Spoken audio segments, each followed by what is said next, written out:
وعلى آله وأصحابه وأزواجه وذريته أجمعين أما بعد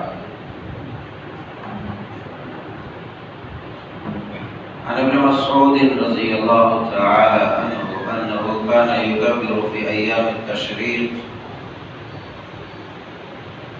الله أكبر الله أكبر لا إله إلا الله الله أكبر ولله الحمد رواه ابن أبي شيبة. حضرت امام ابن ابی شیبہ نے اپنی مصنف کے اندر اس روایت کو جمع کیا ہے.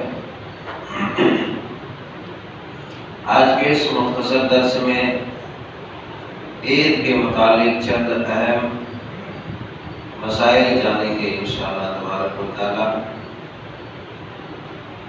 سب سے پہلی چیز یہ عید اللہ تبارک و تعالیٰ کی طرف سے مقرر کردہ اپنے بندوں کے لیے ہے، جو خوشی کا دن ہے. اور آپ سب کو معلوم ہے کہ اللہ اور اس کے رسول نے مسلمانوں کے لیے صرف اور صرف دو ہی عیدیں رکھی ہے، ایک عید الاضحیٰ، ایک عید الفطر، اور دوسری عید عید الاضحیٰ.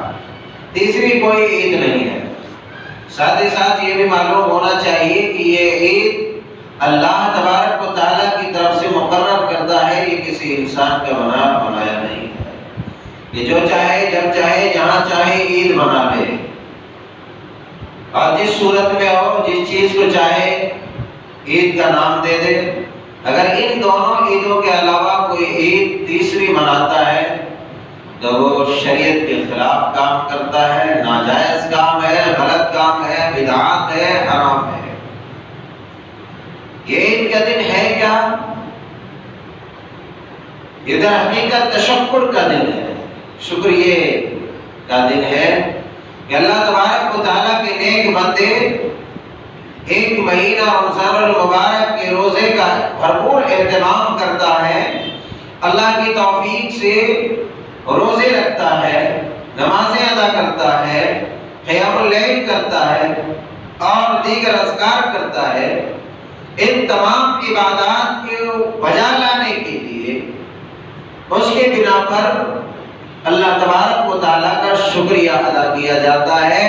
اس دن جسے یکم شوال کہتے ہیں، ایک شوال کو اللہ تبارک و تعالیٰ کی شکر گزاری کرتے ہیں اس کے نیک بندے.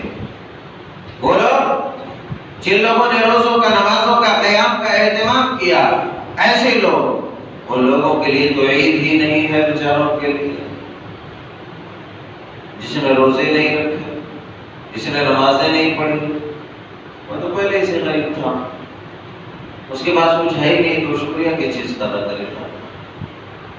تو ان لوگوں کے لیے ہے جو روزوں کا اہتمام کرتا ہے، نمازوں کا اہتمام کرتا ہے. ایسے لوگوں کے لیے ہے، کاہے کے لیے؟ وہ شکریہ ادا کرنے کے لیے. اور شکریہ کب ادا کرتا ہے انسان؟ جب اسے خوشی لاحق ہوتی ہے تب کسی کا شکریہ ادا کرتا ہے. غمی میں شکریہ ادا نہیں کیا جاتا ہے. کوئی کسی کو تکلیف دے تو اس پر شکریہ تھوڑی ادا کرے گا، اس پر صبر کرے گا یا تو بدلہ لے گا. اسے گالی دے گا یا نہیں دے پائے گا تو وہ بند کر کے بیٹھ جائے گا. شکریہ تب ادا کرتا ہے انسان جب اللہ تبارک و تعالی کی جانب سے نعمتوں کا حصول ہوتا ہے، یا کسی انسان کا، کوئی انسان کسی انسان کی مدد کر دیتا ہے تبھی کسی کا شکریہ ادا کرتا ہے، ورنہ غمی کے وقت میں نہیں. اسی لیے یہ اللہ تبارک و تعالیٰ کی عنایتوں کا بھرپور فائدہ اٹھا کر کے انسان پورے ایک مہینے روزوں کا اہتمام کرتا ہے، اللہ کی عبادات میں مصروف و منہمک رہتا ہے، تو اس عبادات کے عوض میں اللہ تعالیٰ کا شکریہ ادا کرتا ہے. اور ایک مومن بندہ خوش ہوتا ہے اور خوشی کا اظہار کرتا ہے. وہ خوشی کا دن ہے، اور وہ خوشی کا دن اللہ تبارک و تعالیٰ کی طرف سے مقرر کرتا ہے. تو اب اس خوشی کے دن کے کچھ آداب بھی ہیں، کچھ طریقے ہیں. ایسا نہیں ہے کہ جیسا چاہے ویسا خوشی منائے اپنے انداز میں، اپنے طریقے پر، بلکہ مصنون طریقہ ہے. خوشیوں کی خوشیوں کے منانے میں ایک سب سے اچھا طریقہ تو یہ ہے کہ آدمی تکبیر زیادہ سے زیادہ پڑھے. کیسے پڑھے؟ روایت میں حضرت عبداللہ ابن مسعود رضی اللہ تعالیٰ عنہ کی رکھی. حضرت عبداللہ ابن مسعود رضی اللہ تعالیٰ عنہ کی عادت مبارکہ مطہرہ میں تھی کہ آپ، روایت ہے کہ انہو کان یکبر فی ایام التشریق، یہاں خالی ایام التشریق ہے، یہ دونوں عیدوں کے لیے ہے، کہ حضرت عبداللہ ابن مسعود رضی اللہ تعالی عنہ ایام تشریق میں یہ ذکر کیا کرتے تھے: اللہ اکبر لا الہ الا اللہ، واللہ اکبر وللہ الحمد. اس روایت میں اتنے تکبیر مذکور ہے اور اتنے تکبیر مسنون بھی ہے. آگے دوسری روایت میں اللہ اکبر کبیرہ. تو یہ مسنون اذکار اور مسنون تکبیر ہے. اب سوال ہے کیسے کہے آدمی، کیسے کہے؟ انفرادی کہے، اجتماعی کہے، سب مل کر کے کہے، تنے تنہا کہے، گھر میں کہے، دکان میں کہے، مکان میں کہے، بازار میں کہے، کہاں کہے؟ شوال کا چاند نظر آ جانے کے بعد، نظر آتے ہی کیا پڑھنا چاہیے وہ پہلے ہی بتا چکا ہوں، اب بتانے کی ضرورت نہیں ہے. دعا اللہم اعِنْهُ عَلَيْنَا بِالْأَمْنِ وَالْإِيمَانِ وَالْيُمْنِ وَالْإِيمَانِ وَالسَّلَامَةِ وَالْإِسْلَامِ رَبِّي وَرَبُّكَ اللَّهُ. یہ دعا آدمی پڑھے چاند دیکھنے کے بعد. اب چاند دیکھنے کے بعد شوال میں عید الفطر میں نماز کی، عید کی نماز کی ادائیگی تک، یعنی عید کی نماز کے پڑھنے تک آدمی کثرت سے تکبیر کہے، کثرت سے کہے. کب کب کہے؟ ہر وقت کہے. کیسے کہے؟ جیسے چاہے زور سے، آہستہ بلند آواز سے، آہستہ آواز سے. مرد بھی کہے، عورت بھی کہے. مرد بھی کہے ہاں، لیکن عورت آہستہ آواز سے تکبیر کہے.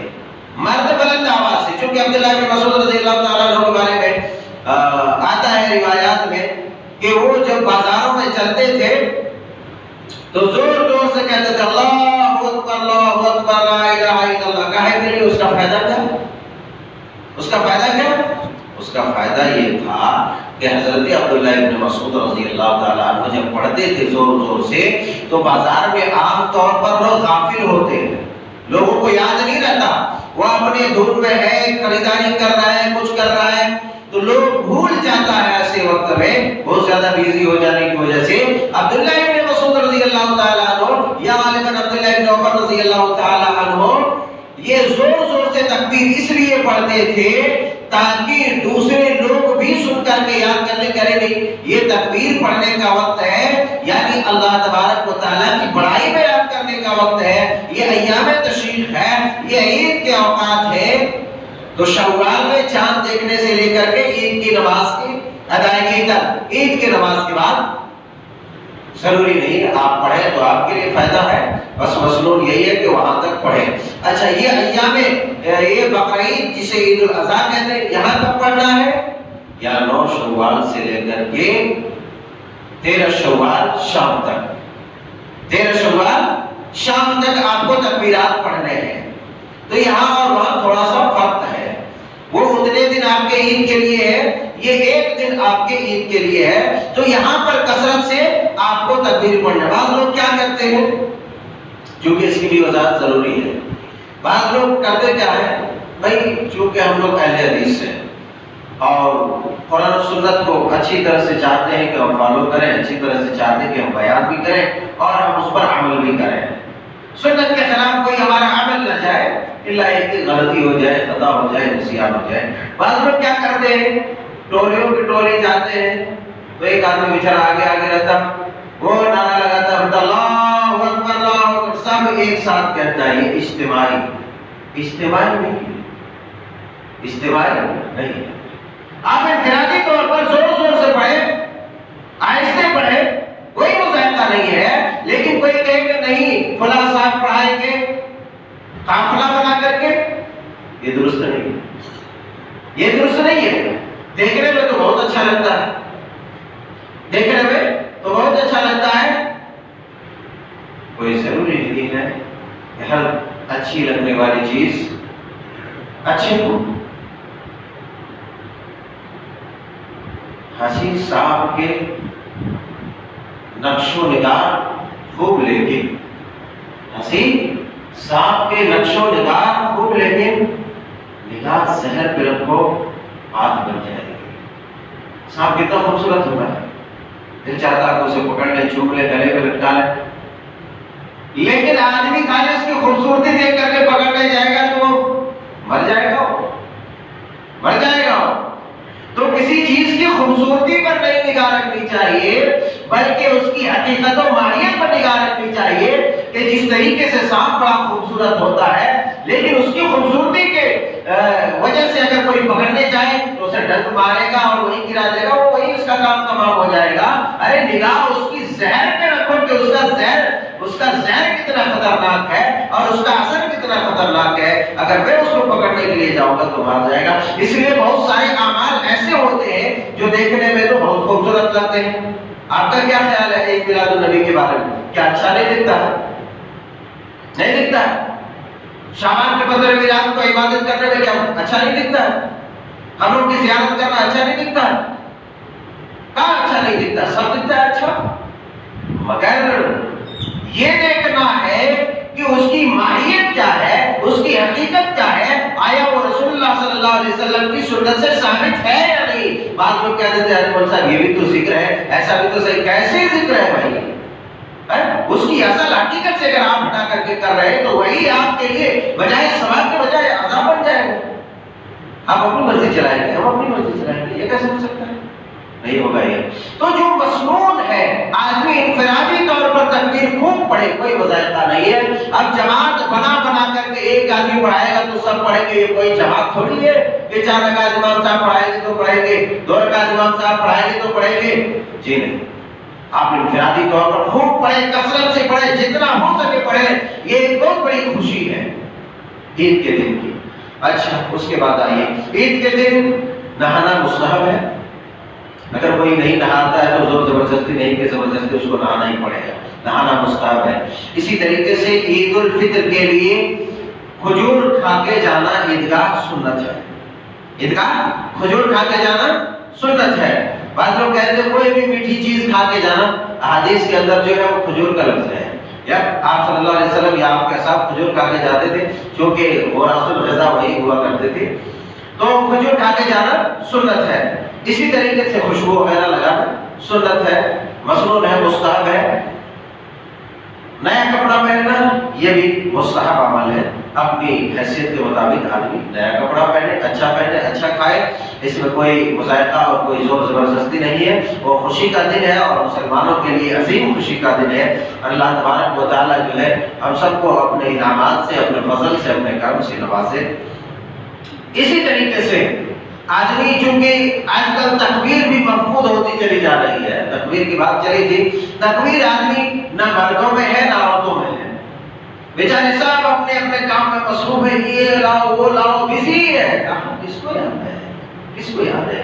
اصل خوشی کو آپ بھلا دے رہے ہیں، اصل مزہ جو ہے وہ بھلا دے رہے ہیں، اصل لطف جو ہے وہ بھلا دے رہے ہیں۔ اسی لطف کے لیے تو سارے لطف ہے، اسی مزے میں تو سارے مزہ ہے، آپ کہے کے لیے بھلا دے رہے ہیں؟ آپ کام بھی کریں، سیویاں بھی بنائیں، شیر خورما بھی بنائیں، جو بنائے وہ بنائے، سب بنائے، مگر تکبیر تو کریں، تکبیر تو پڑھیں، سب کریں، ادھر سے ادھر انتظامات بھی کریں، لیکن تکبیر کہتے جائیں۔ نہانے میں بیچارے مصروف ہے، کپڑے لانے میں، لیکن تکبیر آپ کہیں۔ ہاں، آپ غسل خانے میں تکبیر نہیں کریں گے، واش روم میں تکبیر نہیں کریں گے، وہاں نہیں کہیں گے، اس کے علاوہ دوسری جگہوں میں کہیں گے جہاں کہنے کی جگہیں ہیں۔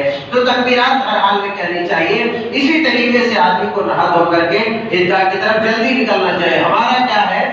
ہمارا عمل تو یہ ہے کہ بیچارے، ایک تو میں بولتا ہوں تو کبھی کبھی اچھا بھی نہیں لگتا ہے، لیکن مجبوری میں بولنا پڑتا ہے، کیونکہ ٹھیک ہی کہا تھا کسی نے، عجیب تیرا حال ہے مسلمان، ایک چاند دیکھ کے تو نماز شروع کرتا ہے اور ایک چاند دیکھ کر کے تو نماز چھوڑتا ہے۔ کیا یہ دل کی بات نہیں ہے؟ ابھی جیسے ہی عید کا چاند نظر آئے گا مسجد خالی ہو جائے گی۔ قصور کس کا ہے؟ ہمارا ہے، مولویوں کا ہے، مصلیوں کا ہے، ذمہ داران کا ہے، کسی کا نہیں، آپ کا ہے۔ آپ کیوں چھوڑ رہے ہیں؟ آپ کیوں چھوڑ رہے ہیں؟ تو اولاً تو چاہیے کہ فجر کی نماز باجماعت پڑھیں۔ باجماعت پڑھنے پڑھنے کے بعد جو ہے تسبیح تحلیل اور تذکیر میں جو ہے مبتلا ہو جانا چاہیے، اور پھر جتنا جلدی ہو سکے عیدگاہ کی طرف آدمی کو بڑھنا چاہیے عید کی نماز کے لیے۔ ہمارے یہاں عید کی نماز کے لیے تکبیر ہونے لگتی ہے، جماعت کھڑی ہو جاتی ہے، تب لوگ بھاگ بھاگ کے آتے ہیں، لوگ کی دھوتی سمیٹتے ہوئے، کپڑا پاجامہ سمیٹتے ہوئے کہ جلدی سے جماعت میں شامل ہو جائیں۔ ارے بھائی آپ عیدگاہ میں آئے، تکبیرات پڑھیں، آپ کو اس میں خوشی ہوگی، لیکن یہاں یہ بھی بات ملحوظ خاطر رہے، تکبیرات عیدگاہ میں بھی انفرادی ہے، عیدگاہ میں بھی انفرادی ہے تکبیرات۔ تکبیر پڑھنا ہے آپ کو، ایسا نہیں کہ ایک صاحب کو کھڑا کر دیے، اب جرا وہ پڑھے گا تب بھی پڑھیں گے، وہ پڑھائے گا تب بھی پڑھیں گے۔ ایک طریقہ ہے کہ آدمی پڑھنے لگتا ہے تو سن کر کے پڑھتا ہے، لیکن ایسا نہیں کہ جس کو متعین کر دیا اس کو نہیں، تم پڑھو گے تو ابھی ہم پڑھیں گے، نہیں پڑھو گے تو پڑھیں گے، تو پھر وہی ہو گیا۔ فرض نماز کے بعد ہاتھ اٹھا کے دعا مانگنا ہے، امام صاحب مانیں گے تبھی مانگیں گے، نہیں مانیں گے تو ہم نہیں مانیں گے۔ ارے امام صاحب نہیں مانیں گے، آپ کو ضرورت نہیں ہے کیا؟ آپ کو ضرورت نہیں ہے؟ امام صاحب کو اگر ضرورت نہیں تو آپ کو ضرورت نہیں ہے؟ ایسا نہیں ہونا چاہیے، بلکہ تکبیرات اپنے اپنے طور پر آدمی کو زیادہ سے زیادہ پڑھنا چاہیے۔ عیدگاہ کی طرف سنت تو عمل یہ ہے کہ آدمی کو پیدل چلنا چاہیے، لیکن آپ پیدل جائیں گے تو ٹائم بہت زیادہ لگ جائے گا، تو بقدر ضرورت سواری کا استعمال۔ اسی طریقے سے ایک سنت یہ بھی ہے کہ عیدگاہ جاتے وقت ایک راستے سے جانا اور دوسرے راستے سے آنا، یعنی راستہ تبدیل کر کے آنا جانا، یہ بھی مسنون عمل ہے، یہ بھی سنت عمل ہے۔ تو اور کئی ایک باتیں ہیں جو رہ بھی سکتی ہے، چھوٹ بھی سکتی ہے، بہرحال جتنی ضروری باتیں آئی اس پر ہمیں عمل کرنے کی ضرورت ہے، اور ان چیزوں کو مس کرنے کی ضرورت نہیں ہے کہ آدمی اپنے اپنے مصروفیات کو پڑھ کر کے چھوڑ دے، اور زیادہ سے زیادہ تکبیرات پڑھنے کی ضرورت ہے، زیادہ سے زیادہ تکبیر کہنے کی ضرورت ہے، اور پھر وہی سنت کو ملحوظ خاطر رکھنا چاہیے۔ آپ سنت والے ہیں، اہل سنت والجماعت ہیں، آپ اہل الحدیث ہیں، حدیث والے ہیں، لہذا کوشش اپنی طرف سے یہ کریں کہ ہم حدیث پر عمل کرنے والے ہیں، حدیث پر عمل کریں گے اور اللہ تبارک و تعالیٰ کا شکریہ عین سنت کے مطابق ادا کریں گے، اور پھر عیدگاہ میں جا کے وہاں بھی پتھر نہیں بچائیں گے۔ وہاں بھی بعض لوگ اپنے اپنے وہاں بھی مصروف ہوتے ہیں، اس میں مصروف ہے، اس میں، بھائی آپ بعد میں مصروف ہو لیجیے گا، لیکن عیدگاہ میں جا رہے ہیں وہاں پر اللہ تبارک و تعالیٰ کی زیادہ سے زیادہ تحمید و تقدیس کریں۔ اور عید کی نماز ہر مکلف آدمی پر فرض ہے، یعنی ویسے ہر آدمی نماز ہر ایک کے اوپر فرض ہے، تو ہر ایک کے اوپر نماز فرض ہے۔ یہ شکرانے کے لیے ہے بھائی، کوئی زور زبردستی نہیں ہے، یہ غمی ہے، یہ خوشی ہے، اور اللہ تبارک و تعالیٰ کے شکریہ میں ہم 2 رکعت نماز ادا کرتے ہیں۔ اسی طریقے سے ایک خاص بات بھی ملحوظ خاطر رہے کہ آدمی نماز پڑھ لیتا ہے اور جلدی سے بھاگنا شروع کر دیتا ہے، کہاں جاؤ گے بھاگ کے؟ بیچ میں اللہ نے پکڑ لیا تب کیا کرو گے؟ کیا کرو گے؟ کچھ نہیں کر سکتے۔ تو جس طریقے سے نماز پڑھنا سنت مؤکدہ ہے، ضروری ہے، اسی طریقے سے امام کا خطبہ بھی سننا عید کے دن ضروری ہے، اور دعاؤں میں شمولیت بھی ضروری ہے۔ اسی لیے اللہ کے پیارے حبیب علیہ الصلوۃ والتسلیم نے فرمایا کہ عورتوں کو بھی عیدگاہ لے چلو، اگرچہ وہ اپنی شرعی مجبوری میں، یعنی اپنے مہینے والے مجبوری میں ہو، تب بھی یہاں تک کہ کہا کہ اگر کسی عورت کے پاس اوڑھنی نہیں ہو، دوپٹہ نہیں ہو، تو پڑوسن کے ساتھ وہ ایک ہی دوپٹے میں لپٹ کر کے چلے جائے، لیکن وہ چلی جائے، اور ان عورتوں کے بارے میں کہا جن کے پاس شرعی مجبوری ہے، اسے بھی لے کے آؤ عیدگاہ، تاکہ وہ عید میں جو دعا ہو مسلمانوں کی، اس مسلمانوں کی دعا میں وہ شامل ہو جائے۔ تو یہاں ایک بات یہ بھی معلوم ہوئی کہ عید کے دن مولوی صاحب دعا کریں گے تو کوئی مذائقہ نہیں، اب اس پر کوئی فتویٰ نہ لگائے کہ مولوی صاحب دعا کاہے کیا، ہم تو اہل حدیث ہیں۔ اس حدیث سے یہ بات معلوم ہوتا ہے کہ مولوی صاحب کو، امام صاحب کو دعا کرنی چاہیے، اور سب کو مل کر کے دعا کرنی چاہیے، یہاں کوئی مذائقہ نہیں ہے، یہ مسنون عمل ہے، کیونکہ یہ حدیث بتلاتی ہے کہ مسلمانوں کی دعاؤں میں شامل ہوں گی عورتیں۔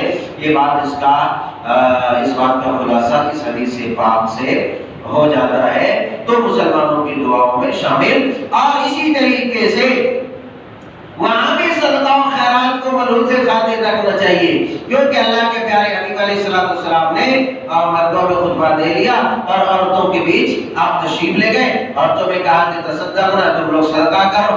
کہے کے لیے کہا کہ اس لیے تم لوگ بڑی شوہروں کی نافرمانی کرتے ہو، لامتان کرتے ہو، یہ کرتے ہو، تم لوگ زیادہ سے زیادہ صدقہ کیا کرو۔ تو عید کے دن بھی زیادہ سے زیادہ صدقہ و خیرات کرنی چاہیے اور عورتوں کو بھی زیادہ کرنی چاہیے۔ ایسا نہیں خالی مرد کریں گے تو عورتوں کی طرف سے ہو جائے گا، عورتیں بھی کریں، اس لیے کہ عورتوں کے خاص مجلے میں اللہ کے پیارے حبیب نے کہا کہ عورتوں تم لوگ زیادہ سے زیادہ صدقہ کرو۔ تو آپ لوگ بھی صدقہ کریں گے اور ہم لوگ بھی کریں گے، تو مرد بھی کریں گے، عورت بھی کریں گے۔ ایک اور اہم بات کہ جمعہ کے دن عید آ جائے، ہو سکتا ہے کل آ جائے، تو بعض لوگوں کو زیادہ مزہ نہیں آتا ہے۔ اگر جمعہ کے دن عید یا بقرعید ہو جائے تو زیادہ مزہ نہیں آتا ہے، سننے میں آتا ہے۔ ہم لوگ بھی بچپن میں کہتے تھے یار یہ جمعہ کے دن آ رہا ہے، مزہ نہیں ہے۔ تو وہ ایک سوچ ہے، عید کے دن چھوٹ ہے، آیا آدمی اگر دو عیدیں اکٹھا ہو جائے، ایک عید الفطر یا عید الاضحیٰ اور دوسری عید جو جمعہ کے دن اللہ کے پیارے حبیب اللہ اور اس کے رسول نے عید کا دن مقرر کر دیا ہے، تو اگر یہ دونوں عیدیں اکٹھی ہو جائے تو ایسی صورت میں آدمی کو اختیار ہے کہ آیا آدمی جمعہ کی نماز پڑھے یا نہ پڑھے، اس کے اختیار میں۔ لیکن قطعی یہ اختیار میں نہیں ہے کہ آدمی فرض نماز چھوڑ دے۔ اگر جمعہ نہیں پڑھتا ہے تو اسے ظہر کی 4 رکعت نماز پڑھنی ہے۔